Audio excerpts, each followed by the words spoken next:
All right, recording drums. This is a never-ending rabbit hole, and for the last 2 decades, I've been experimenting around with recording drums. It has gotten a lot easier over the last maybe 5 years because the equipment has just gotten so good. It's gotten so much more affordable. You no longer have to chase microphones that are 4, 5, $6,000. There's a lot of great middle ground choices out there. So it's, again, I said this in the ultimate home studio recording setup video that I did. It's never been a better time to do home recording. Now, I am not a professional. I do this for fun, but I have done a hell of a lot of experimenting with recording drums to get the sound that I've come to really love. And I have learned a tremendous amount of stuff over the years in experimenting. I literally mess with my drums, my guitars, my bass, and mess with recording almost daily when I get home from my day job, which is I'm a photographer. Um, yeah, so it's one of those things where no matter how many YouTube videos you watch, you kind of have to mess with it yourself because your room is going to be different than my room. Your drums, your tuning, the way you play, your microphones, even though let's say you have some of the same mics I do. I found, I watch YouTube videos where I'm listening to literally somebody tracking drums who's using a lot of the same mics in almost the same way I'm using them, and it sounded completely different. Drum recording is very subjective, and there's so many little pieces to the chain before that thing hits your doll or tape or whatever the hell you have going on. And all those little pieces contribute to that final sound. Also, remember, you're going to hear people say all the time, the drummer behind the drums, how they're tuned, the kit itself, and the room it's in are the biggest factors in how that drum sounds in the final recording. In all of the information that I have read and watched over 2 decades, that is absolutely true. If It would be awesome if Dave Grohl came down here in my basement and jumped behind these drums. I'm pretty sure that's not going to happen, but he's going to be able to pull tone out of these that I can't imagine pulling, and he's going to be able to make them sound in a way that I don't know how to make them sound. I'm not a drummer on that level. I'm not even a drummer on an intermediate level. I play enough to get my point across and have fun with it here when I'm making tracks at home, but I have learned a lot about recording. So let's get into a couple things that I think are really important before we go into the microphones and all that, and that's going to be the drums themselves. Okay, now the drum setup for this track that I'm about to record, it's a 10-inch rack, 12-inch rack, and the 14-inch floor tom. All of the toms, I'm using the Remo Clear controlled sound black dot heads. I really like the sound of those heads, especially on this kit. They have a great natural sound to them. They're really open sounding. The bass drum, I'm going a little bit old school. I'm using a clear Emperor on the batter, and I'm using a Remo Resotone, which is the kind that has the felt strip built into it on the resonant side. There's a 5-inch porthole cut into the resonant head for mic placement. Now, let's get into the dampening I'm using on the drums. Okay, on the toms themselves, the only dampening I'm using is a small piece of moon gel on the 12-inch rack tom. And on the bottom of the 14-inch floor tom, there's a little tiny piece of tissue taped to the bottom edge of the resonant head instead of the batter head, just to cut the sustain down a little bit, to cut the note down a touch so it doesn't ring too long. Floor toms, especially in my setup here, coming off that carpet, can get a little boomy and lengthy, especially as you move up to the 16 and the 18-inch floor tom. So instead of putting a piece of moon gel on the top, I really like to use a little piece of tissue on the bottom. Now let's get into dampening for a quick second. I have heard time and time and time again and seen in many videos where people are like, don't dampen your drums at all. That's what amateurs do. Let them open, let them ring. That's how drums are supposed to sound. Well, sure, that's an option, but I've seen Dave Grohl videos. I've seen Taylor Hawkins in the studio. I've seen Neil Peart. I've seen many drummers, and there was moon gels all over the kit. It's the sound that they're going for. It's not because they have to have moon gels on the kit to get the kit to sound good. They just want a certain tone, or the producer or engineer wants a certain tone, so they're dampening the drums. There's nothing wrong with dampening your drums as long as you're not dampening your drums for lack of tuning ability. So remember that. Inside the kick drum, I'm using a small pillow that is touching it's going across the bottom of the drum lengthwise this way from head to head, and it's only touching the batter head. And then I'm using a small cylindrical pillow along the inside of the resonant head just to cut down the sustain a little bit. And let's go over to the snare drum and I'll show you what I have going on there. Now the heads on the snare drum, I'm using a Remo controlled sound with the white dot coated on the batter, and I'm using a Remo hazy, a typical setup, for the resonance side. The tuning is probably somewhere around the middle, kind of mid-low, and I'm using no dampening at all in the snare drum. I want ring on this. The controlled sound head is doing exactly what it's supposed to do. It cuts down the sustain a little bit over, say, like a coated ambassador. I like coated ambassadors, but I like the controlled sound with the white dot the best. It has a little more meat to it for me, especially on these metal drums. Okay, so that's the kit itself and the heads that I'm using and how they're dampened. Let's get into the microphones. You can mic your drum kit up with one mic. You can use 30 mics. I've seen it all, and I've experimented with a whole bunch of different techniques. What I'm going to show you guys that I have going on here in my home studio is, pretty much my favorite standard drum miking setup that I use maybe 80% of the time. Every now and then I might do like a mono overhead, or I might not use as many room mics, or I might do a mono room mic. I might change it up a little bit, but for the most part, this is a setup that really works for me in my space here. But again, you have to experiment with what you have at your home studio and what your room is like and your drums. So let's get into the microphones. Okay, now let's start with the overheads. Now, you can do a mono overhead, you can do a spaced pair, there's XY, there's Bloomline, there's ORTF, there's Recorder Man. There's a huge amount of options when it comes to doing a good overall top representation of your drum kit. My favorite way is a spaced pair when it comes to drum overheads, and I have tried a bunch of different microphones over the years. My favorite mics, large diaphragm condenser mics to use as my overheads, are the Shure KSM 32s. The Shure KSM 32s, these microphones, they just sound great. They're affordable. You can even get them I'm sure you can find them on eBay. People are always selling them at a really great price. They just have a beautiful, smooth frequency response to them. They have amazing clarity. And to me, they're just a good, solid set of overheads. If I was to use a mono overhead, which I do every now and then for a little bit of a different vibe, a little more old school, or just a more simple sound, my favorite is either a Coles 4038 or a Warm Audio U67. Has become one of my all-time favorite as a mono overhead. But for the most part, I would say about 90% of the time, I'm going to use a spaced pair as the overheads. Now, when I set the overheads up, instead of them being directly across from one another, meaning left to right, say if you're looking at the front of the kit like this, I have them skewed a little bit front to back because the actual center line of the kit really shouldn't be directly across.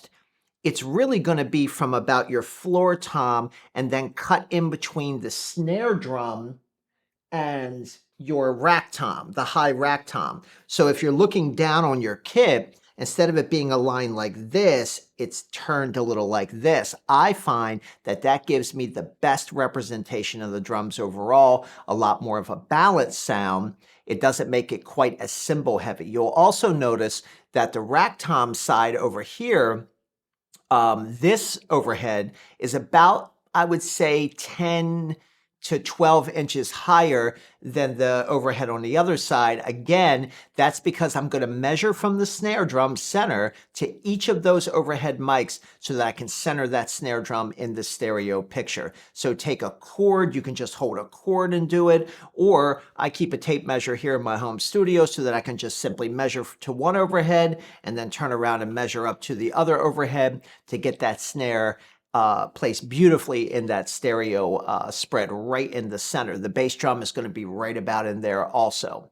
And you'll find that the overhead that's over here on the floor tom side, as you're moving that slightly backwards of the kit, that's where you're going to be able to place the bass drum a little more centered also in that kit. So you have to experiment with not just where you're placing it height-wise, but also where you're pulling it front to back when you're positioning your overheads. It can make a huge difference. Experiment in the room that you're in. Make sure your microphones aren't too close to the ceiling.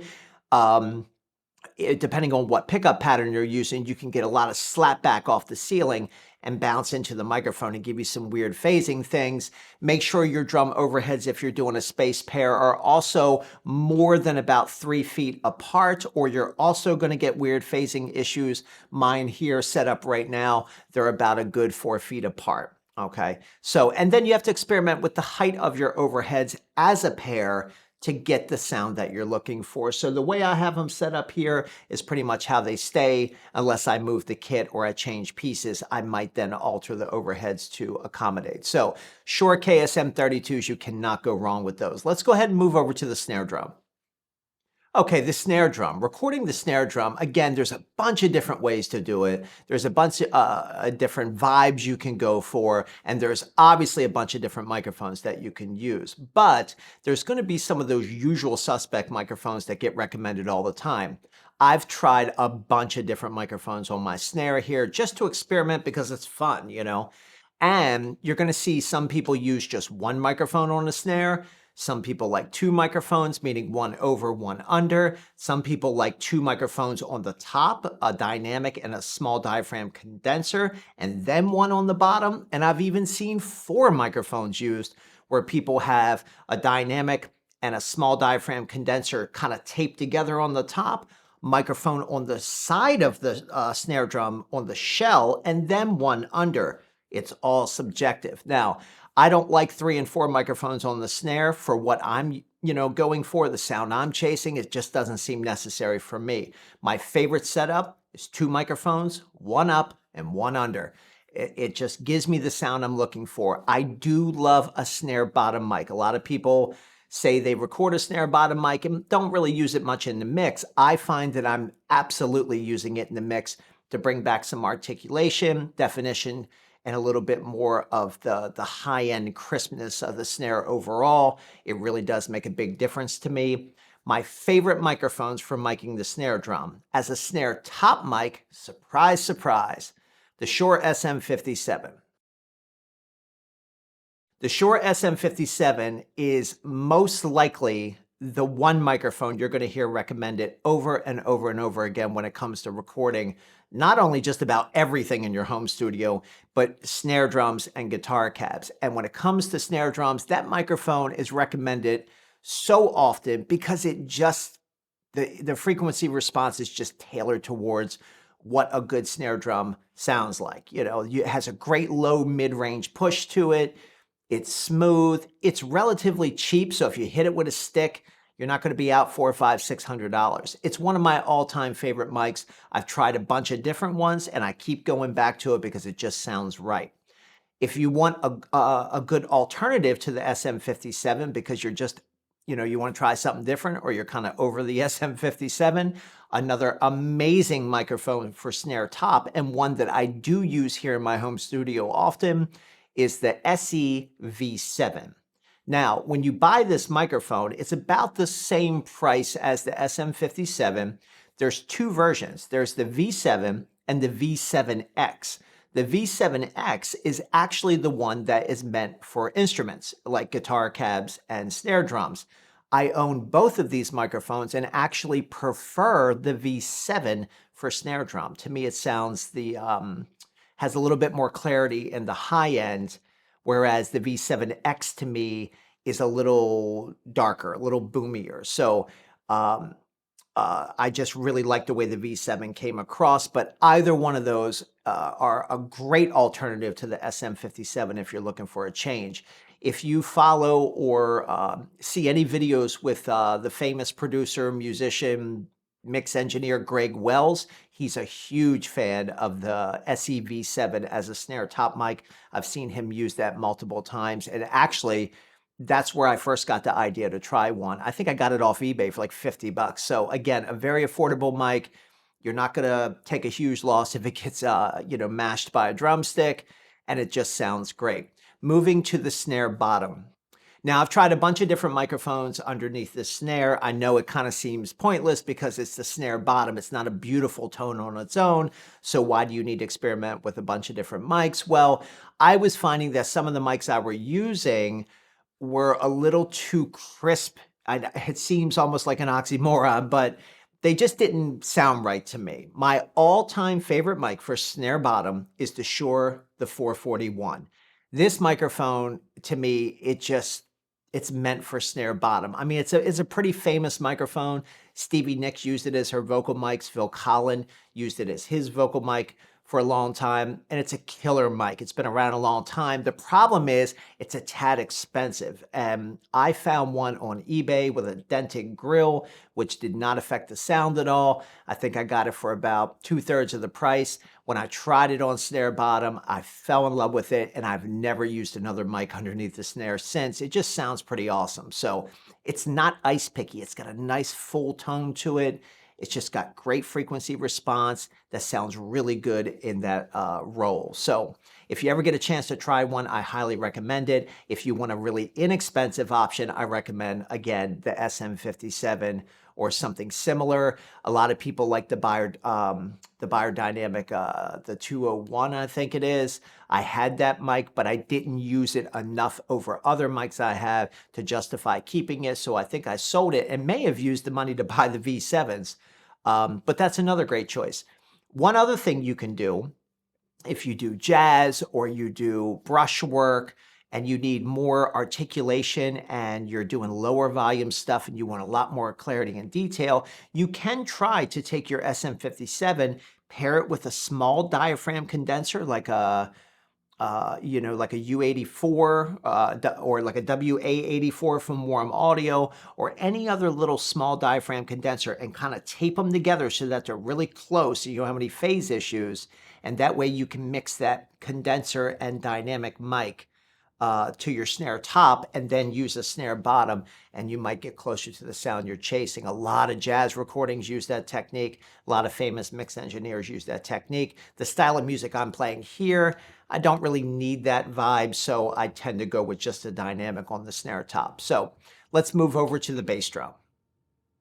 Now, microphones for the bass drum. I've done a lot of experimenting in this area, and there's a whole bunch of microphones that I thought sounded really good. I've tried Mic Tech. I've tried a lot of the Neumann choices. I've tried a lot of the usual suspects for dynamic mics like your Beta 52s, your D112s, the newer D112, a ton of them, and there's a lot of great choices out there. Again, it all depends on what you're going for. If you record a lot of metal and you want that really clicky sound, I personally don't think you can do better than maybe the D6, the Audix D6.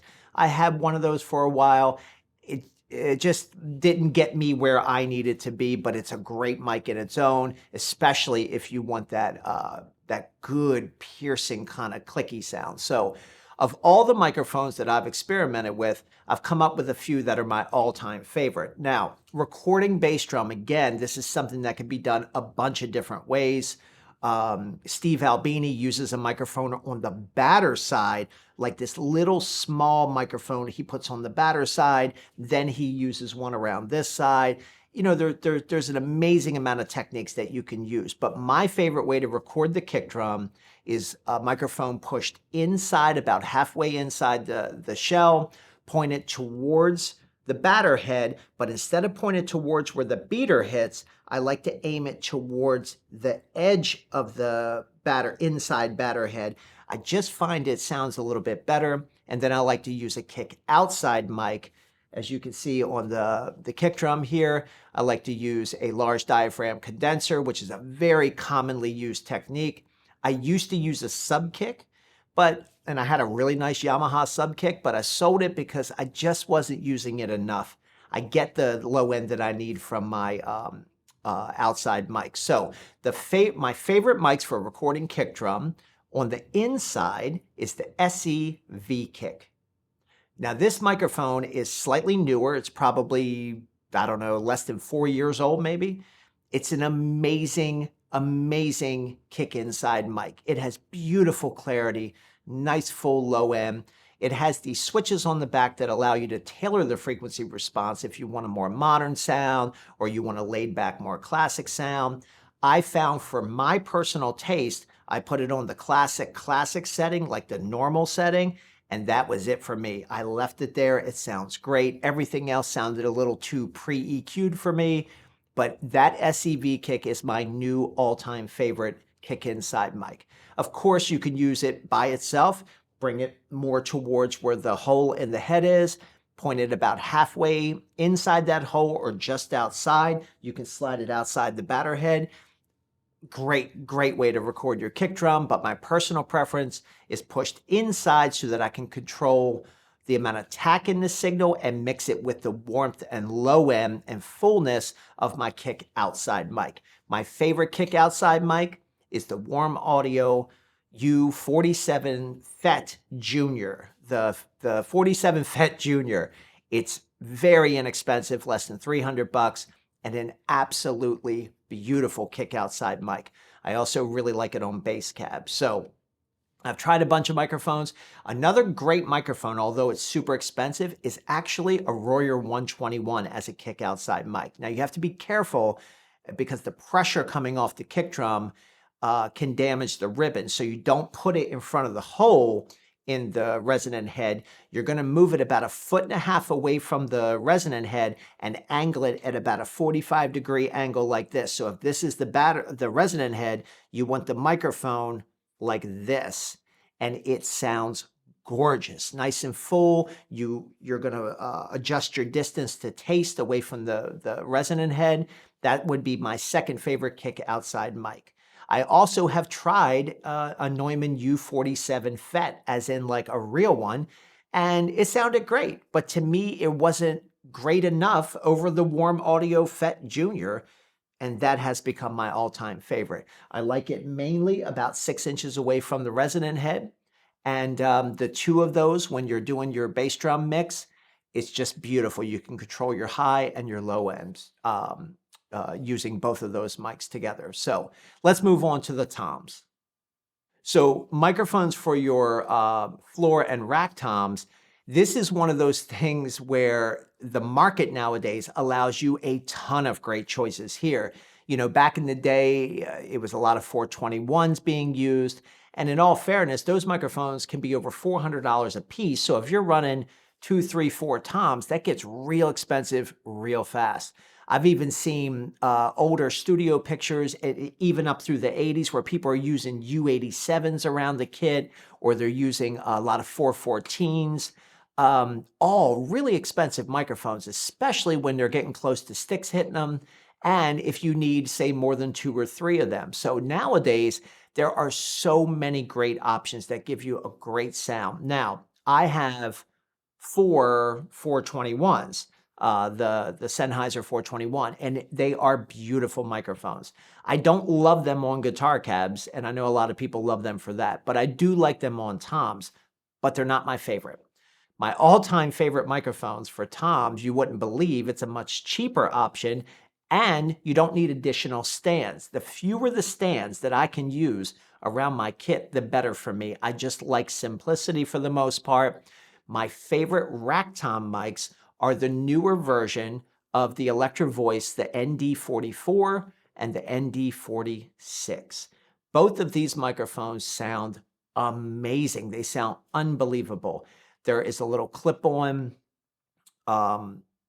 thingy that you hook onto the tom, and it allows you to be able to tilt the head of the mic and angle the position any way you like. So it's a space saver. I'm assuming they would be really great live, but I do know for a fact that they sound amazing in the studio, and I have paired them and recorded them and did a direct comparison against the 421s because I do have the benefit of being able to use either one of those as a 2 or 3. And I really like the Electro Voice for the bulk of what I'm recording here in my home studio. They're very affordable mics. I highly recommend giving them a try. My secondary choice would be the 421s. If I'm not using the Electro Voice microphones, I'm usually going to pull out the 421s and mic up all 3 toms with those. The only other microphone that I do like to sub in on the floor tom and the kick inside every now and then, but I don't use it anymore, and I actually sold it. Another great option is a Beyerdynamic M88. I think that's what it is. Yeah. Just a great microphone. Sounds fantastic. So, but try those Electro Voice if you get a chance. They're great microphones. And I'm also looking to try the SE V series for the toms. If the kick inside mic is that good, I would imagine the tom mics are too. So let's move over to the hi-hat. Hi-hat miking is one of those things that it's not always necessary. A lot of people, they don't mic the hi-hats.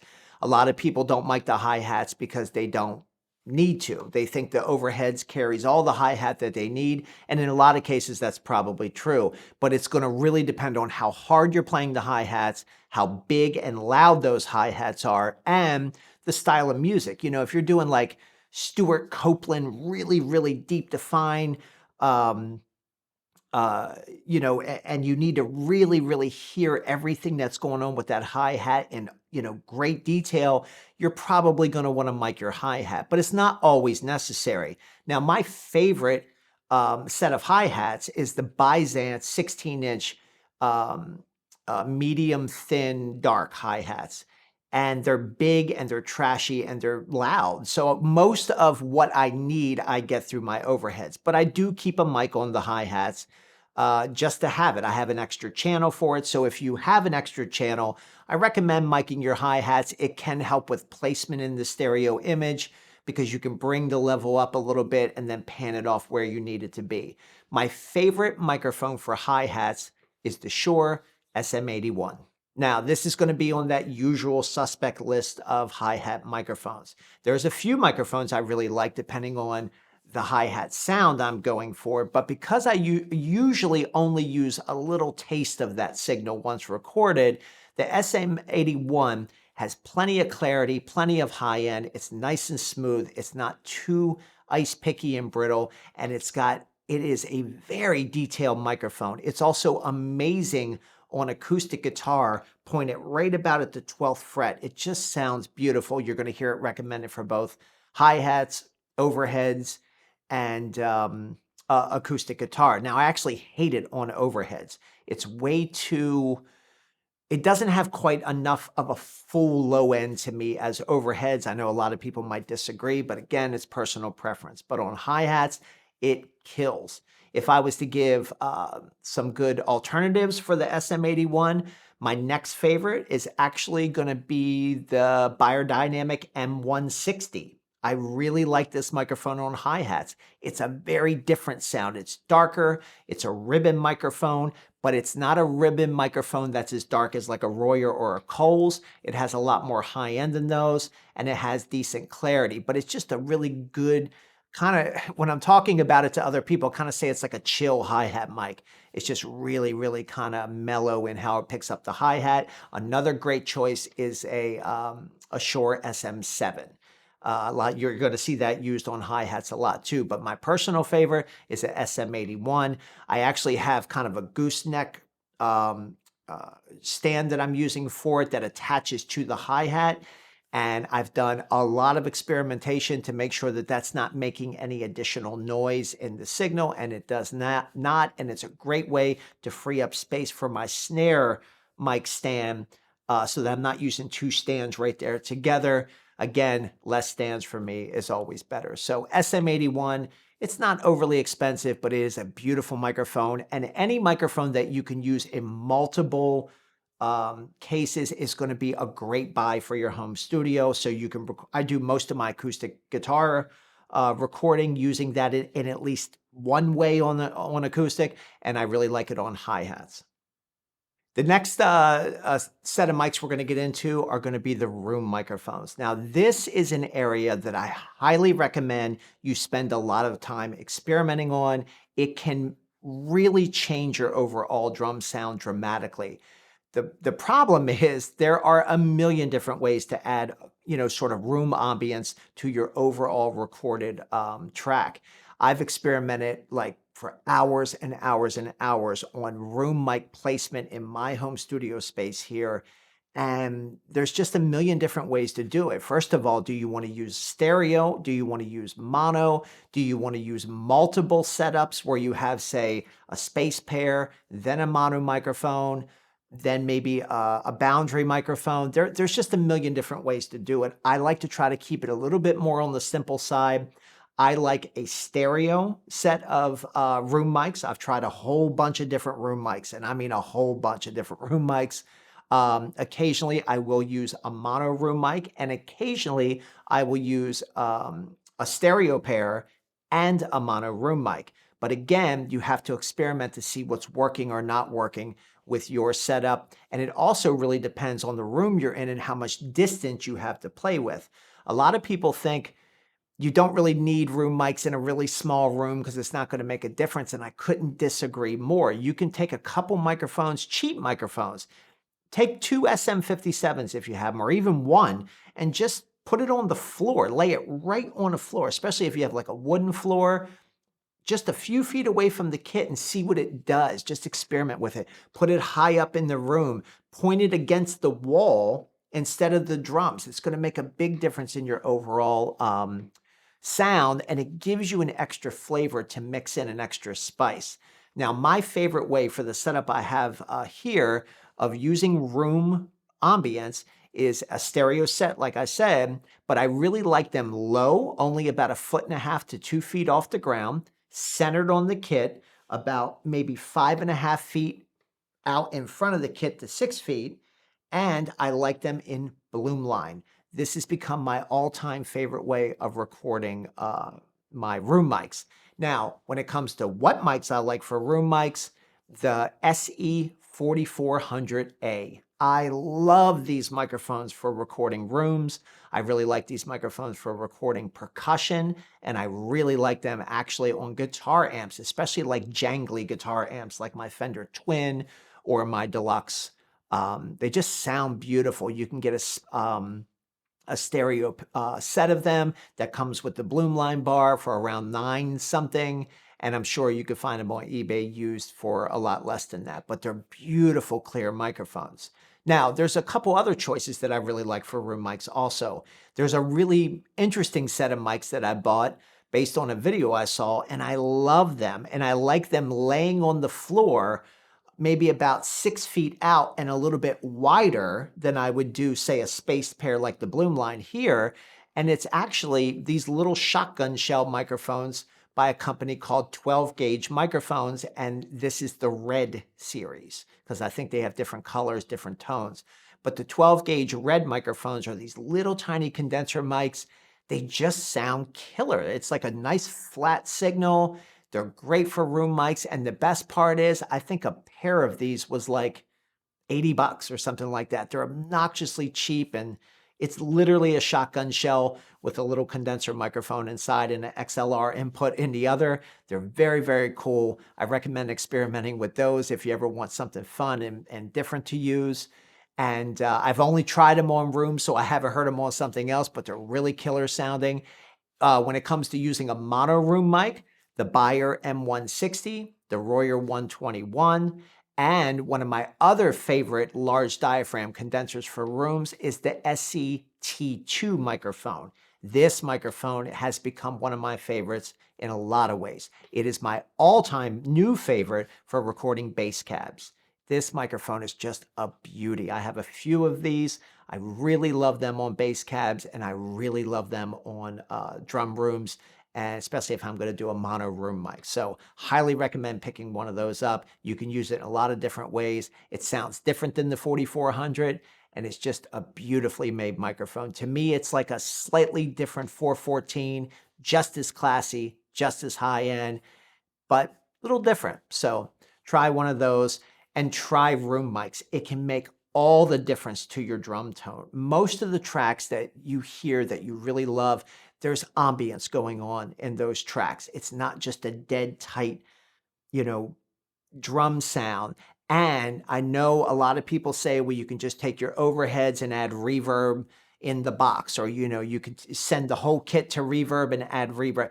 It's, trust me, it's not the same as having some real room ambience, around your kit with real microphones. It can make all the difference in the world. So experiment with that. I promise it'll change your drum sound. Okay, now whether you have just basic interface preamps or you have an entire collection of preamps, it's all personal preference. I'm just going to show you guys what I have going on here and the preamps that I'm using and the signal chain as a whole and what EQ I'm using, if any. Let's start with the overheads. Now my overheads are going through a pair of Cappy VP312s. They have red dot op amps in them. If you saw my Ultimate Home Studio video, you will know that I'm a huge Cappy fan. I love their stuff, and I have an entire rack full of it because I love the way it sounds. So overheads, I mostly always use the VP312s. I also like those 312s on room mics too, but the overheads are going through those with the red dot op amps, no EQ, no compression on the way in. Okay, now the snare drum, the two mics that I'm using, the snare drum top mic is going to go into my API 512B preamp. And sometimes I'm not going to EQ anything on the way in or compress it on the way in. But in this case, for this track, I'm going into an API 550 BEQ, and I'm pushing about 2 to 4 dB of low end in the 100 to 200 range. And I'm pushing about 2 to 4 of 10K for a little bit more top end clarity. Now, this all depends on the snare drum. I have a few snare drums that have a lot of low end in the dry signal, so I might not push bottom end in the EQ. And some snare drums have a lot of top end, so I'll back that back down or not use EQ at all on the way in. But I really love that API 512 into the 550B as a combination. My other favorite preamp that I use all the time on my snare top is the Cappy VP26. Either one of those are just amazing choices. But again, if you're only using your interface because that's what you have, that's what you have. Use that and then add a little bit of EQ if necessary with one of your plugins. The snare bottom mic is going into a Cappy VP26 with no EQ, no compression. Now on the bass drum, the kick inside mic is going to go through my Cappy VP25 with the red dot op amp, and it's going to usually go straight in, no EQ, no compression. Every now and then I might run it to my Cappy LC25 or the LC40 EQ. I might pull out a little bit of mid-range. But for the most part, I'm no EQ, no compression. I like the way it sounds straight up. And then sometimes in the box, I might mess with a little bit with a plugin. I might do a little post EQ or send it back out to one of my EQs. The kick outside mic is going into a Cappy VP25 in this case with the red dot op amp. Also, I have a pair of those. And it's actually going into my all-time favorite kick drum EQ is the API 560. It's a classic EQ. Does it sound different than a plug-in? In my opinion, a little bit. It does. Yeah, you're getting that good op amp flavor on the way in. But again, I'm not a hardware snob. I just happen to have one, so it's fun to use. It sounds great.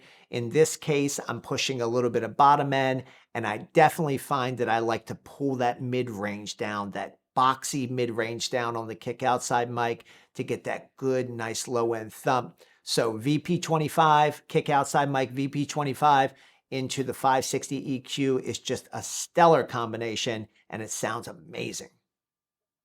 Okay, now in this particular case, sometimes I'll run my room mics through the Cappy VP312s, like I said, but in this particular case for this track, My other favorite set of preamps here in my home studio is going to come from my Audient ASP 880.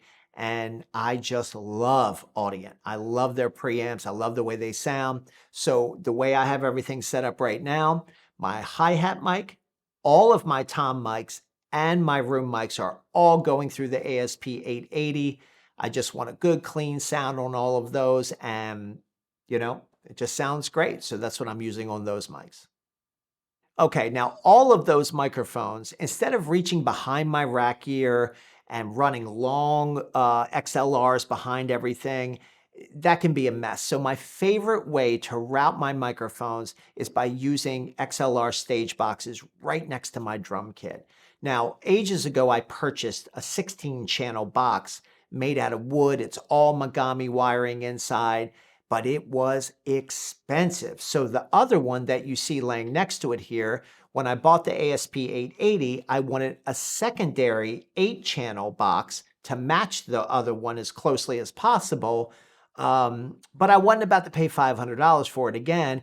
And I am highly motivated, like I said in my other video. So I built it from scratch. It's all Megami wired, and it turned out beautifully. My total cost was about 120 bucks instead of about 500 bucks. And you can see here, it's dedicated towards the ASP 880, and all my microphones are ran right here neatly to these two stage boxes. It just makes life a lot simpler than running 30-foot cables over behind my rack, which you can see is about another 5 foot away from those stage boxes. And it can make your life a lot easier. You can buy stage boxes online. You can get pretty inexpensive ones, maybe $100, $150. And if you go to that Pro Audio LA place online, they can even make you a custom one from scratch based on your specific needs. So I highly recommend using floor boxes as a way to route your microphones in to your gear that is racked up, over at your workstation. All right, so now we know how everything is wired up. We know how everything is mic'd and set up. Let's take a listen to what things sound like. Okay, so now behind the kit, I'm going to lay down the track I was talking about, and but let's go over what I have here for cymbals. Again, I'm using the 16-inch Byzance. These are the extra dry, thin crashes. They're loud, they're noisy, and they just sound amazing to me, especially for sort of like indie rock. My favorite regular kind of generic crash cymbals are the traditional medium thin crashes, not with the brilliant finish, but the matte finish. They sound amazing. This is the 16, this is the 18. My favorite splash cymbal is the 12-inch extra dry. That thing just sounds noisy and beautiful. And this big boy here is the 20-inch Trash Dual Crash from the Dual series. Sounds unbelievable. It's nasty, it's big, but it's really smooth sounding. And one of my favorite rides of all time here for a slightly more trashy ride is the 22-inch dual ride here from Byzance. So I'm a huge Byzance fan. I have a bunch of their stuff. I really, really like their cymbal quality and the sound from. I just think they make a bunch of unique sounding cymbals. And although they could be expensive, they are investments if you like to play and you are getting a top-notch instrument. So the next thing you're going to want to do here is, now you don't see a laptop near my setup because I can see my 27-inch iMac screen from where I'm seated here. Everything's going into the Audient ID44. So on one of the desktops, I'm using a trackpad here to swipe between Studio One Pro, where I'm doing the recording, and my mixer window of the Audient software. In that Audient software, I can see every single channel going into the Audient. I have the ADATA channels coming up. I'm not using any of the built-in preamps right now from the 4 that are built into the Audient ID44. Everything is external preamps, but I am using an Audient ASP 880 again for the hi-hat, the toms, and the room mics. So let's check our levels. The first thing I like to do when I'm using stereo room mics is I'm going to hit the snare drum and I'm going to look over at the levels to make sure that that snare drum is coming up pretty close to being level on the left and right volume, to make sure that my room mics are not too skewed in the preamp volume, because obviously I'm using 2 different preamps for the left and right channels. So let's start there.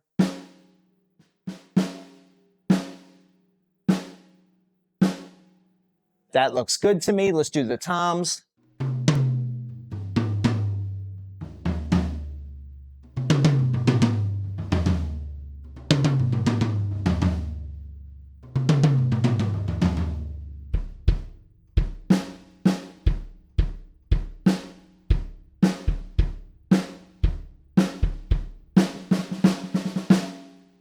Okay, so all the levels look great. The overheads look right to me. And you can hear that phosphor bronze snare. It's got a nice rasp that comes off of it. It's a little rowdy, but it's got nice cut to it. And I just really love it. It's from the Crushed Hand Hammered series, and it's the 14 by 5.5. I love the controlled sound coated white dot head on here. I don't think it needs any extra dampening. Plenty of snare sound, plenty of ring to it, but not an annoying amount of ring. There's a time and a place for that, but I don't like it to ring too much. I am using a wooden Danmar beater. I really like the weight of the beater, and I think it sounds great. Nice attack. So we're going to lay down this track. It's very simple playing throughout the entire song. The only difference is when it gets into the choruses, it kind of builds up a touch with some more crashes and a little bit of tom stuff, but it's very, very basic. That's how I wrote the track, and it's the way I wanted it. So be gentle. I'm not a drummer, but I just play enough to get my point across. So let's hear out how it sounds in context with the bass guitar that I already scratched in.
Okay, so we have everything in Studio One Pro, and I'm just going to go over how I have the drums routed, the individual channels, and let you guys hear the mics independently so you can get an idea of what they sound like completely raw, and then show you guys just a touch of what I would usually do as I start to mix. Now, I'm not going to get into mixing this whole thing. That's not what this video is about.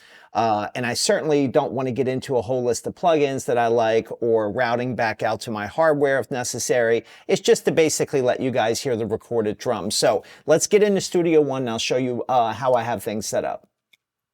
Okay, now over here in Studio One, you'll notice here's all the individual drum tracks are in blue. The kick in and out, the snare top and bottom, the hats, the 10, 12 rack, the 14 floor, my overheads, and the rooms. Now, one thing I recommend, and you'll hear a lot of people say this, if you're really new to recording drums, I highly recommend, instead of sending all your drum channels over to your master bus, I really recommend, you'll notice right here that they're all assigned to drums right here. And that way, everything's going into one bus here.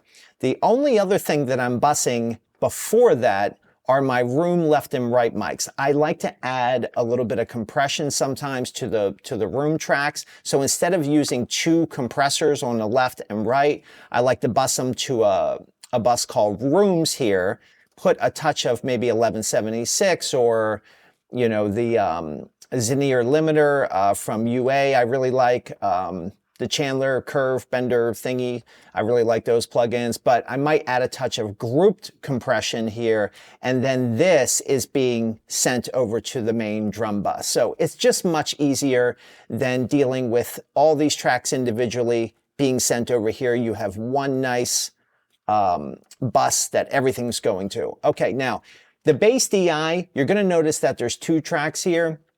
The reason for this is because I really love a Rickenbacker. I have a 4003 and it has this ridiculously named thing called Rick-O sound. So instead of the guitar having one output jack that you run to your amp or whatever, it has two output jacks. You can either run one line out and basically switch your pickups as you normally would, your bridge and your neck, or you can use a stereo out and record both pickups independently, which is what I like to do when I DI that bass. So if you listen here, this is just the bridge.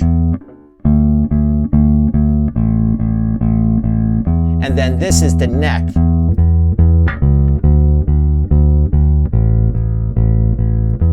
And by the way, the DI signal here was DI'd right in through the Audient ID44. It has a fantastic instrument input sound. It's beautifully clear. It's a little bit warm. It just sounds great. And here's both together.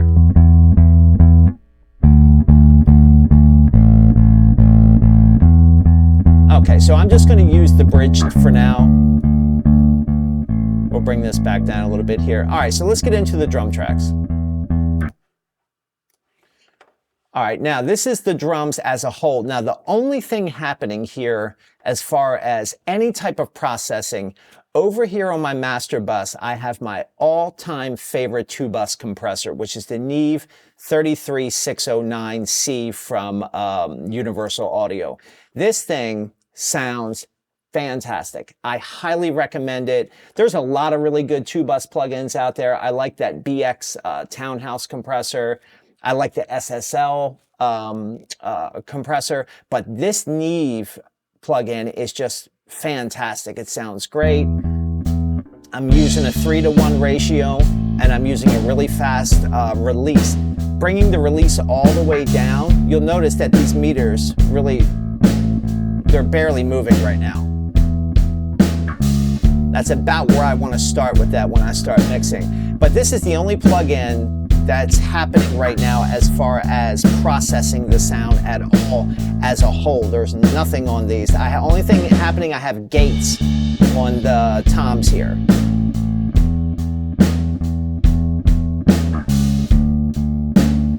So I highly recommend that plugin.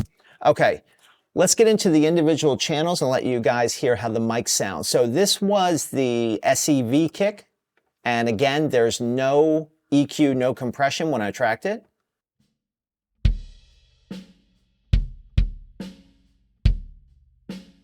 Nice and clean. It's got good attack. It's a nice full bottom end. Here is the Warm Audio Fet Junior on the outside.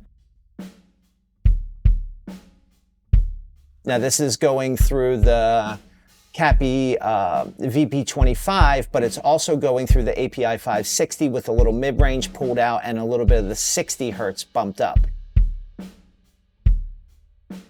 And the two together.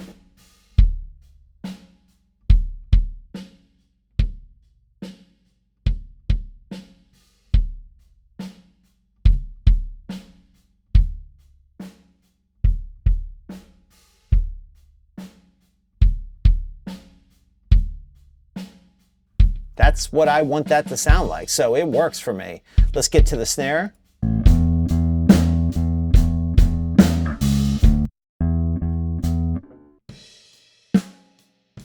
This is the API 512B preamp and the API 550B EQ. There was 4 dB of 100 hertz and 4 dB of 10K. On the top mic here. It's got good ring, it's nice and fat. Now, I might add more EQ to this. I certainly will add a touch of compression. I might send it over to my Hairball Fet 500 series. This is the bottom. Now this is the Shure 441.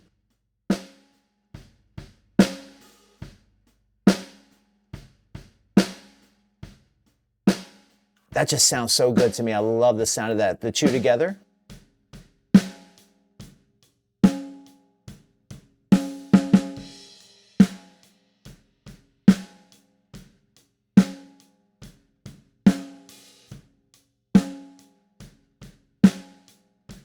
Brings up the snares nicely, gives it a little more presence. Let's go to the overheads.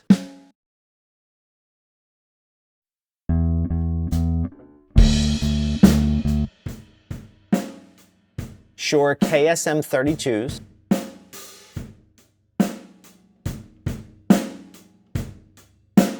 Nice and clear.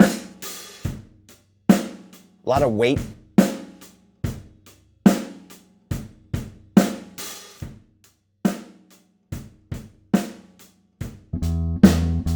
And let's get into the room mics. This is the SE4400A microphones in Bloom line, 6 feet out in front of the kit and about 2.5 feet high.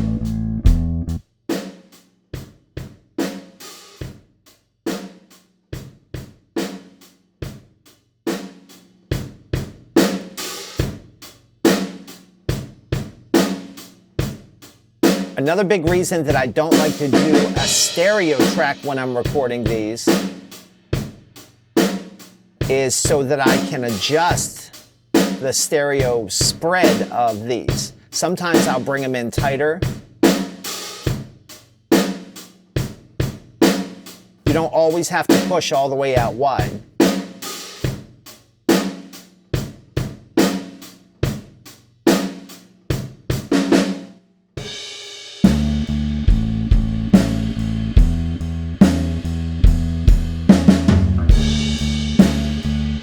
All right, let's get to the toms. The toms are really simple.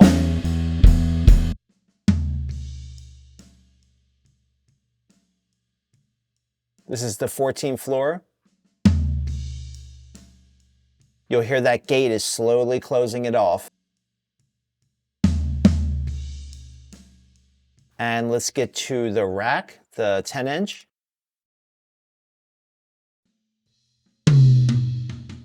It's so growly, I love it.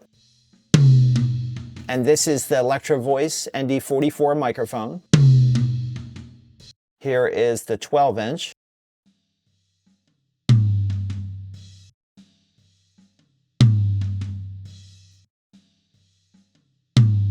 Really nice note.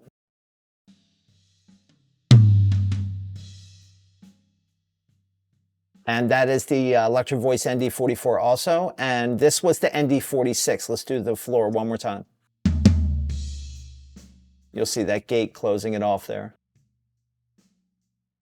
I don't like to clamp them at 0 where it goes all the way back down. I like to keep a little noise sometimes. Sometimes they'll be at 0, but it's okay to have a little bleed. Bleed is your friend. I heard that in an interview with Dan Auerbach from the Black Keys one time. He's like, bleed is bleed. It is what it is. So just good,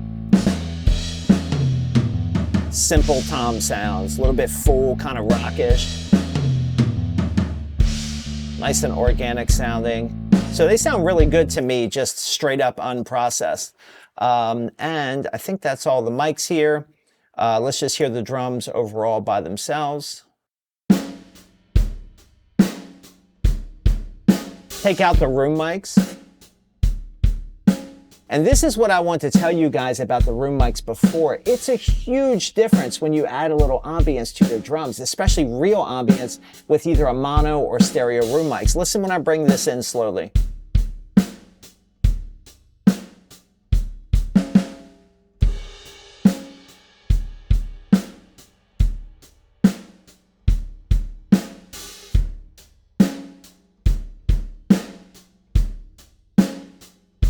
It just adds so much to it. Now, oh, and I forgot the hi-hat mic. Let's listen to that.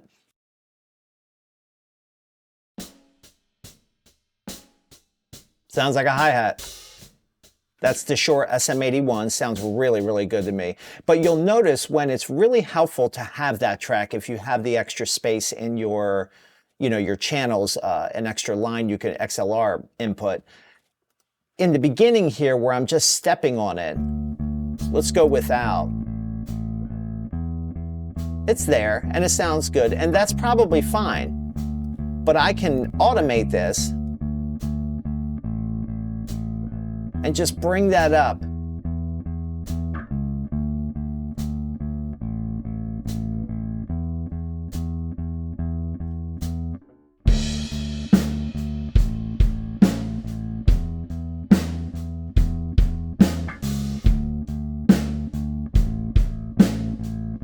Just reinforces it really nice.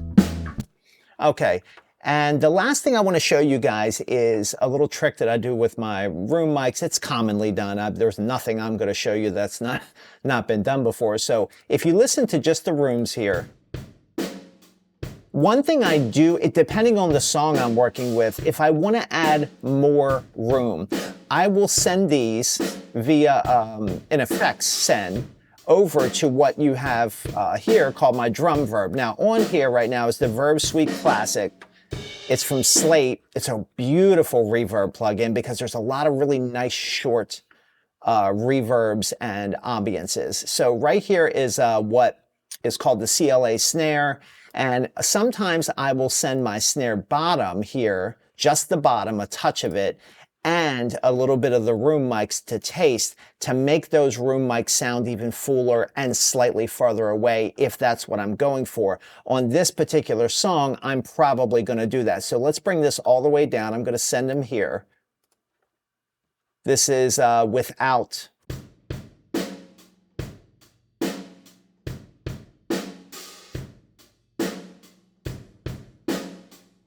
You can hear how much bigger that is. And in context, a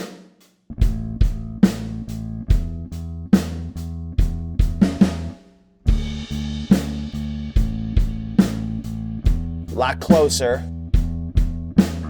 It still sounds good. A lot fuller. Let's go a little overboard. Of course, that sounds kind of badass. But I do that all the time. Now, some people send their overheads, and I used to do that way back when I was trying to get my drums to sound fuller. And really what the trick was, I saw in this video one time where Chris Lord Algae, because of course you're watching everything you can online, picking up what tips you can, because I've never had the experience of working with a high-end engineer or anything like that. So I'm only learning from teaching myself and from what I've learned online over the last 2 decades. And one thing he does is he never sends the direct mics to reverb. And he uses reverb on drums all the time. I mean, literally that reverb is named after him based on some of his hardware. He doesn't send the the direct mics like your kick mics, your snare mics, because he thinks it sounds more unnatural. He'll send his rooms, things like that. So even though I'm doing a little bit of the snare bottom here, to me, I kind of agree with what he's saying. And just because he's a rock star engineer doesn't mean you like the way he mixes. But in this case, it does sound better to me to send a more ambient set of mics to an ambient style plugin. So for example, you know,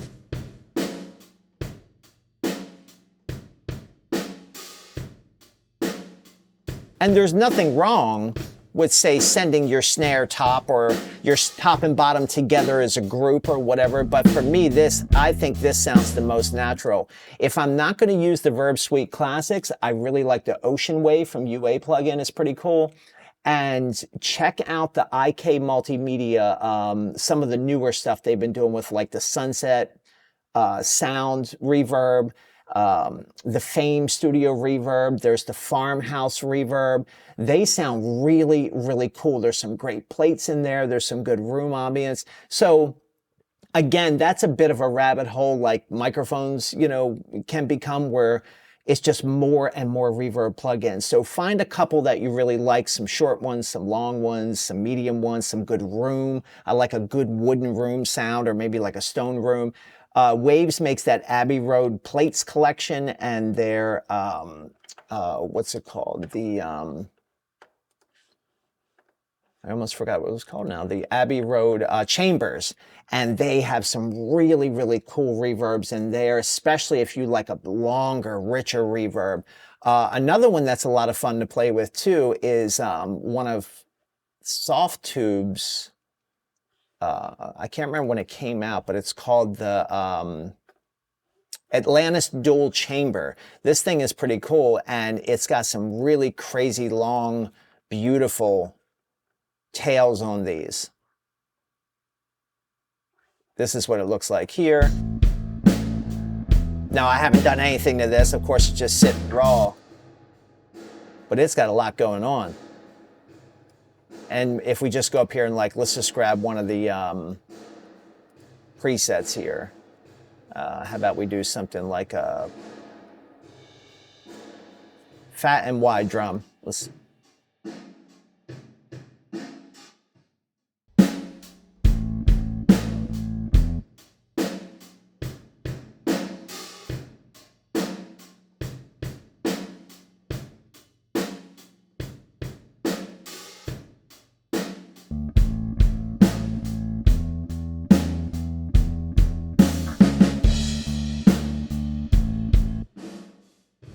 That's the Verb Suite Classic one I'm using now.